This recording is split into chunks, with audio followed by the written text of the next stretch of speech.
అనంతపురం జిల్లా గుంతకల్లు పట్టణంలో Limca book of రికార్డులో చోటు సంపాదించిన 115 కిలోల వెండి వినాయకుడిని ఘనంగా ఊరేగించారు.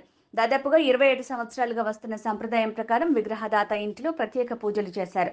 అనంతరం పల్లకిపై వెండి వినాయకుడిని కూర్చోబెట్టి కోదండరామస్వామి దేవాలయం వీధి మీదుగా ఊరేగింపు ప్రారంభించారు. వేద పండితులు మంత్రోచ్చరణలతో శ్రీ కన్యకా పరమేశ్వరి ఆలయంలోకి స్వాగతం పలికారు. విగ్రహ ప్రతిష్టానంతరం పంచగంగలతో అభిషేకం చేశారు.